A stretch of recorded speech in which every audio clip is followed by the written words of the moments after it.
चलो अभी बाद में डिस्कस करेंगे उसके बारे में, पहले अपन संघ के बारे में पढ़ लेते हैं। ठीक है, देखो भाग अपन पहले वन पढ़ चुके, अब थोड़ा सबसे इम्पोर्टेंट जो है वो है भाग 5। हाँ, राज्यों के बारे में। अब है संघ, मतलब पूरी संसद के बारे में, जो केंद्र की कार्यपालिका होती है उसके बारे में डिस्कस करेंगे अब अपन। ठीक है, तो इस भाग में 5 में आता है हमारा संघ। ठीक है, 5 में क्या आता है? संघ। ठीक है, और संघ में जो आर्टिकल होते हैं वो होते हैं 52 से स्टार्ट होते हैं आर्टिकल इसमें, और 151 तक चलते हैं। ठीक है, कहते हैं 151 है, 151 ये ना। हाँ ठीक है, तो कहाँ से 52 से लेके 151 तक हमारे आर्टिकल हैं इसमें। जो किसकी कार्यपालिका है? केंद्र की कार्यपालिका चलती है। ठीक है, अब जैसे इसमें होता है एक संसद।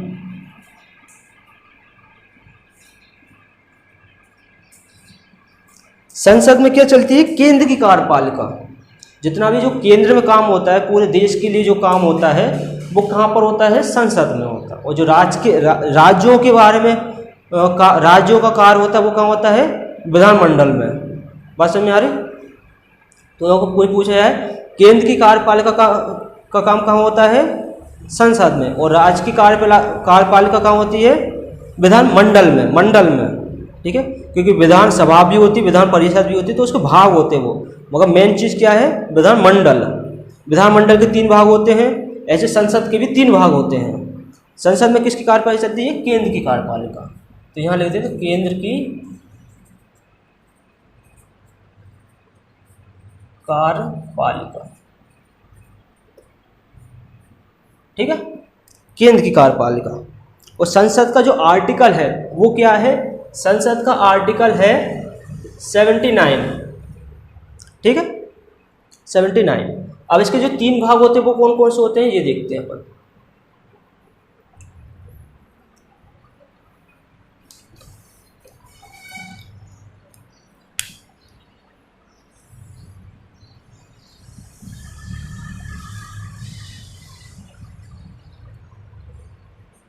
ठीक है, 3 भाग। पहला होता है लोकसभा, दूसरा है राज्यसभा,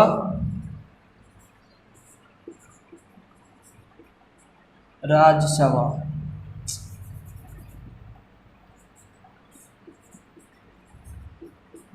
लोकसभा, राज्यसभा, राज्यसभा है। अरे यार सही लिखा था पहले, राज्यसभा। और तीसरा है राष्ट्रपति। ठीक है, 3 भाग होते हैं। अब इनके आर्टिकल देखते हैं। देखो जैसे 79 है, उसके नीचे कौन सा है? राज्यसभा, तो ये हो गया आर्टिकल 80। ठीक है, उसके नीचे वाला 80। फिर यहाँ गए क्या हो जाएगा?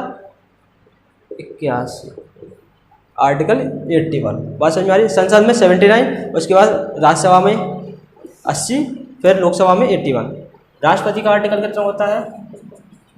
52 आर्टिकल होता है इसका। ठीक है सर, तो ये अलग है। ठीक है, लोकसभा, राज्यसभा और राष्ट्रपति, ये 3 भाग होते हैं। अब देखो इसमें जो लोकसभा में कौन चुनता है? लोकसभा की वो चुनती है डायरेक्ट जनता चुनती है। जब चुनाव होता है लोकसभा में कोई भेजते हैं तो वो जनता द्वारा भेजा जाता है लोकसभा में। ठीक है, तो इसके लोकसभा का चुनाव कौन करती है?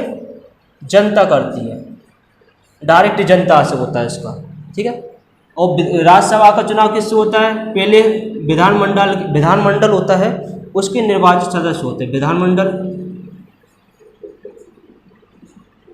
विधानसभा के, यहाँ तो हटा दो, ये होता है इसके होता है विधानसभा के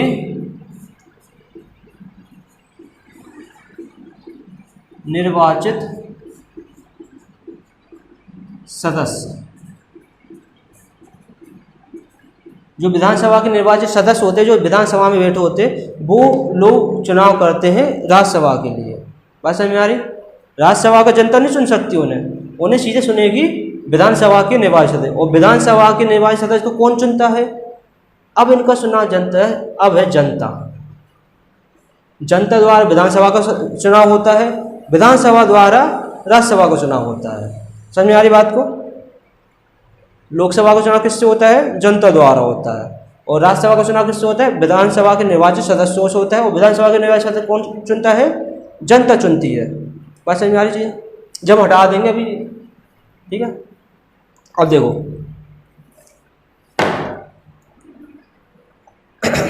अब जैसे राष्ट्रपति का चुनाव कैसे होता है? वो होता है जैसे राष्ट्रपति का चुनाव किससे होता है? एक तो राज्यसभा, लोकसभा और विधानसभा के निर्वाचित सदस्य, ये तीनों किससे चुनती है? राष्ट्रपति चुनते हैं ये लोग, ठीक है। तो किस किस चीज़ों से? लोकसभा और राज्यसभा और विधानसभा के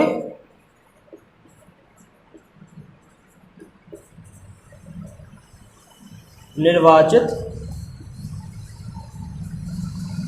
सदस्य, ठीक है। ये तीन तरीके से, आप कभी तुमने राष्ट्रपति को चुना? तुमने कभी नहीं चुना, क्योंकि उनके चुनाव ये तीनों लोग करते हैं। पसंद आ रही? पसंद?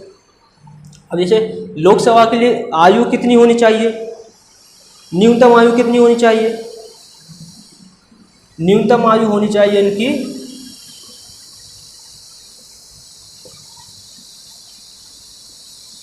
न्यूनतम आयु कितनी है? 25 वर्ष। आप 25 वर्ष के हो तो लोकसभा का चुनाव लड़ सकते हैं। और राज्यसभा की कितनी होती है? 30 वर्ष, ठीक है। राज्यसभा की 30 वर्ष। और राष्ट्रपति की कितनी होती है? 35 वर्ष। और विधानसभा की कितनी होती है? 25 वर्ष। अभी वो मंडल पढ़ेंगे तो अपन विधानसभा के बारे में पता करेंगे, मगर विधानसभा की कितनी होती है? 25 वर्ष। विधानसभा का आपको चुनाव लड़ना है तो आपको 25 वर्ष के हो जाओ तो आप विधानसभा का चुनाव लड़ सकते हैं, ठीक है। अब इसका कार्यकाल कितना होता है? इनका होता है 5 वर्ष का होता है कार्यकाल। 5 वर्ष बाद हट जाते हैं, फिर दोबारा चुनाव होता है। इनका होता है 6 वर्ष के लिए होता है। इनका 6 वर्ष के बाद फिर ये राज्यसभा वाले हट जाते हैं। और इनका 5 वर्ष के लिए होता है, और 5 वर्ष के बाद ये भी हट जाते हैं, ठीक है। बात समझ में आ रही ना? ये होता है अस्थायी होता है, और ये स्थायी होता है, ठीक है। ये स्थायी सदन है, वो अस्थायी सदन है। अब क्वेश्चन आता है अस्थायी सदन कौन सा होता है? तो होता है लोकसभा अस्थायी होता है, राज्यसभा स्थायी सदन होता है, ठीक है। बस समझ में आ रही ना? अब देखो इनकी सीटें की संख्या कितनी है? सीटों की संख्या, जैसे मतलब सीटें होती है ना, जैसे लोकसभा में कितनी सीटें हैं, बैठने वाली सीटें, उसकी बात कर रहा हूँ, ठीक है। तो सीटों की संख्या कितनी है? 550, हाँ 550, ठीक है। कितनी सीटें हैं? 550 सीटें हैं। पहले 52 थी, मगर राष्ट्रपति ने अब लोकसभा में मनोनीत नहीं करता है। पहले 2 लोगों को राष्ट्रपति मनोनीत करता था। जब बाहर के लोग, अभी हम बताएंगे जब राष्ट्रपति पढ़ाएंगे ना, तो बिल्कुल डिस्कस पूरा हो जाएगा कंप्लीट। पहले 52 थी, अब कितनी हो गई? 50 हो गई। बस पहले कितनी थी? 52, अब कितनी हो गई? 50 हो गई। उसकी 250 की 250 ही है, इसमें चेंज नहीं किया। और इस पर चेंज क्यों नहीं किया वो भी आगे डिस्कस करेंगे, जब राज्यसभा पढ़ेंगे तो आगे डिस्कस कर लेंगे अपन, ठीक है। और इसकी तो होती नहीं है सीटें, ठीक है, राष्ट्रपति तक ये होता है, ठीक है। तो ये हो गई 250 और ये हो गई 550 और ये हो गई 250, 550, 250। बात समझ में आ रही ना? अब देखो इसमें कुछ लोकसभा में बजट पेश किया जाता है, उसके बारे में बाद में पढ़ेंगे। इतना चीज़ें में कोई पूछना हो तो बताओ।